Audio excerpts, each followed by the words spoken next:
En attendant le Juan-Guaidó algérien. Il y a fort à parier que le Maghreb et plus particulièrement les Algériens suivent avec une intensité particulière les actes du feuilleton présidentiel au Venezuela. Chacun pour les raisons qui le concernent.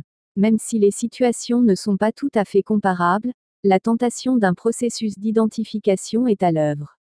Que se serait-il passé si un jeune Algérien, issu de la nomenclature parlementaire, s'appuyant sur des forces politiques de la société civile, bénéficiant d'un relationnel international et régional conséquent, s'est brusquement déclaré président de l'Algérie, faisant de l'annulation du 5e mandat la condition de son retrait. Ce scénario fiction pourrait susciter quelques sourires sous cape et quelques froncements de sourcils sarcastiques. Mais entre le Venezuela et l'Algérie, il y a des points communs qui pourraient refroidir les moqueurs de circonstances. Ce sont deux pays à la plus-value énergétique incontestable qui vivent une crise présidentielle chronique. Ce sont deux pays dans lesquels le vieux monde peine à mourir pour laisser la place au neuf. Hélas pour les Algériens, la situation de Abdelaziz Bouteflika contient les ingrédients de défis politiques et personnels pires que celles qu'affronte Nicolás Maduro. Le seul point commun sans doute est l'indéfectible soutien de l'armée. Dans le cas du Venezuela, l'institution militaire s'est érigée en protectrice de l'ordre établi, défiant la communauté internationale, américains et européens en tête pour barrer le chemin à Juan Guaidó, le challenger de Maduro. En Algérie, malgré les invraisemblables chemins de croix que représente l'aventure du 5e mandat, alors que le 4e était déjà une interminable torture, la grande muette algérienne laisse faire et trouve quelques pudibonderies politiques à ne pas siffler la fin de la partie. À la veille de ce fameux 18 avril, jour de présidentielle algérienne, le clan Bouteflika maintient un suspense fictif.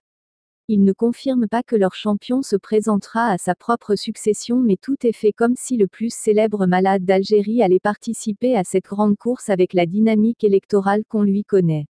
La soif de politique et de changement chez les Algériens, mélangée à l'humour que provoque le désespoir, a sans doute été à l'origine de ce nombre record de personnes qui ont retiré les dossiers de candidature.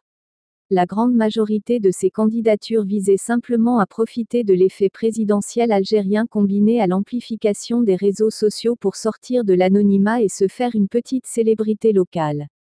Les candidats dits sérieux comme le pourraient être des personnalités déjà déclarées comme Ali Benflis ou Ali Guédiri rangent leurs freins et retiennent leur souffle tels des chevaux de course menottés dans leurs écuries. Les autres candidats potentiels, anciens premiers ministres, anciens ministres des Affaires étrangères, ou de grands notables de l'ère Bouteflika observent un mutisme de Sioux. Ils partent du principe que tant que le glaive du 5e mandat pèsera sur l'Algérie, il ne sert strictement à rien de sortir du bois et de déclarer sa flamme. Malicieux et calculateur, ils préfèrent attendre que l'érosion politique fasse son œuvre de manière naturelle avant de relever le défi et s'imposer comme un successeur crédible à l'actuel président. La présidentielle algérienne intéresse si fort les voisins européens et maghrébins de l'Algérie que depuis quelques semaines elle s'est installée dans leurs émissions d'humour politique. En France par exemple, après la célèbre émission quotidien animée par le talentueux Yann Barthès qui se propose d'expliquer la politique aux jeunes de manière ludique et qui avait fait du sort de Bouteflika ses choux gras, voici une des émissions satiriques les plus écoutées et les plus appréciées de France. La revue du presque animée quotidiennement dans la matinale de la radio Europe 1 par le grand imitateur Nicolas Canteloup.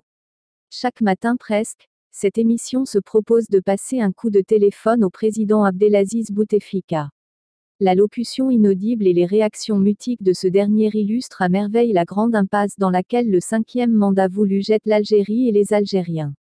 Chaque matin, les auditeurs français sont invités à rire de cette situation ubuesque où un homme censé jouir d'une paisible retraite médicalisée s'accroche à son maroquin présidentiel comme le pendu s'accroche à sa corde.